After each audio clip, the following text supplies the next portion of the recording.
Magandang araw sa inyong lahat mga bro. Gusto ko lang pong humingi ng pasensya sa inyo kung hindi po muna tayo nakakapag-upload ng mga tutorial. So bali mga bro ay nandito kasi tayo ngayon mga bro sa may Aurora.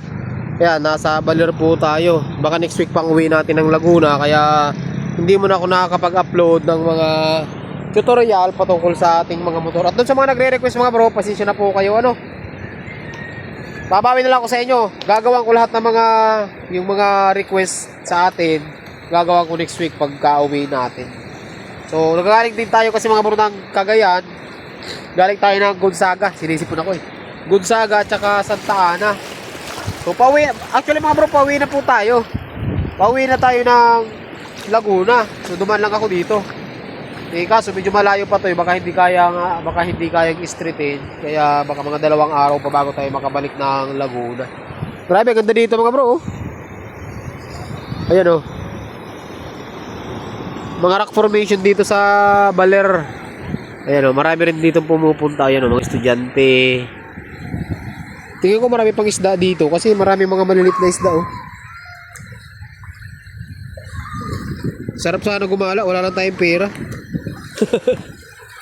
Panggas lang talaga yung dala natin mga bro. So galing na rin tayo ng Tugigaraw. Ang mga pinapasyalan natin mga bro, wala naman mga bayad dito, wala mga entrance. Doon merong entrance, pero hindi nyo naman kailangan bumayad kasi umabanti lang kayo ng kaunti, nandito na kayo sa walang bayad. Tapos puntahan nyo na lang yun kung gusto nyo puntahan. Kaya libre na. Kasi pag doon tayo sa may doon sa may mga resort, meron pa siyang mga bayad. Dito wala. Dito na lang tayo, di ba? So, gusto ko lang i-shoutout yung mga taga dito. Ganda dito sa probinsya nyo. Doon din tayo galing mga bro, sa Dipakulangan ba yun? Kaya bumaba tayo ng Quirino, doon tayo bumagsak. Papunta sana tayo ng Kasiguran, kaso medyo malayo yung Kasiguran, naabutin tayo, ang oras Pauwi pa tayo ngayon, baka sa Cabanatuan na tayo matulog nito. Alas 3 na po, mainit pa. Napadaan lang ako dito mga bro sa Baler. Anong tawag dito sa rock formation? Digisit mga bro, ang pangalan pala nito ng Digisit rock formation daw ang pangalan nito. Ayun, dami pa doon Ayun napakadami pa doon sa unahan. Ayun Ganda.